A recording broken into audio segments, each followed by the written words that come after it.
தமிழகம் முழுவதும் பாரதிய ஜனதா கட்சியின் சார்பில் சமத்துவ பொங்கல் விழா கொண்டாடப்பட்டது. தூத்துக்குடி மாவட்டம் காயாமொழி பகுதியில் பாஜக மகளிர் அணியினர் வரிசையாக பானைகளில் தீ மூட்டி பொங்கல் இட்டனர். பவர் ஸ்டார் என தனக்குத்தானே பட்டம் சூட்டிக் கொண்ட நடிகர் சீனிவாசன் பங்கேற்ற பொங்கல் விழா செங்கத்தில் நடந்தது. இதில் பங்கேற்ற பெண்கள் சிறிய அளவிலான பானையில் தீ மூட்டி பொங்கல் வைத்தனர்.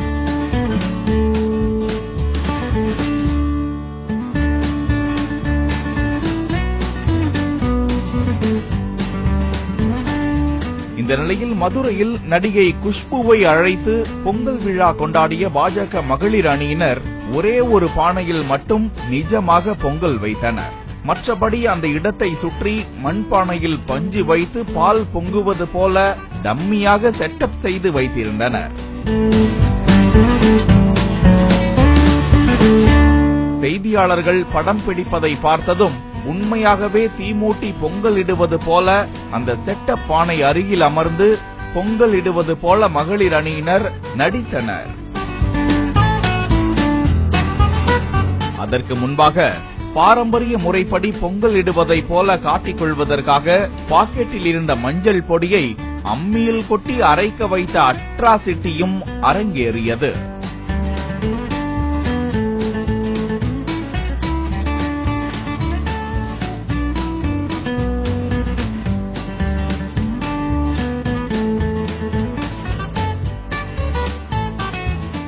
அருகில் தொண்டரணி பெண் ஒருவர் பூமி அதிர உலக்கையுடன் வெற்று குந்தானியை இடித்துக் கொண்டு நிற்க அரிசியில்லா ஆட்டு உரலை சின்சியராக ஒரு பெண் தொண்டர் சுற்றி கொண்டிருந்தார்.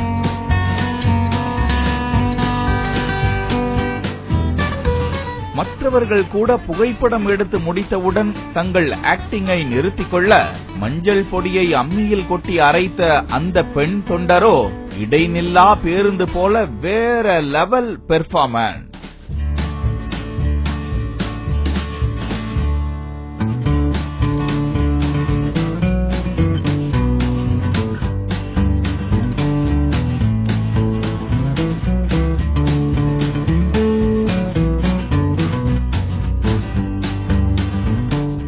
பாஜக மகளிர் அணியால் இனி மதுரையில் மல்லி மட்டுமல்ல பஞ்சு பொங்கலும் ஃபேமஸ் தான். பாலிமர் செய்திகளுக்காக மதுரை செய்தியாளர் ராஜ்குமார்.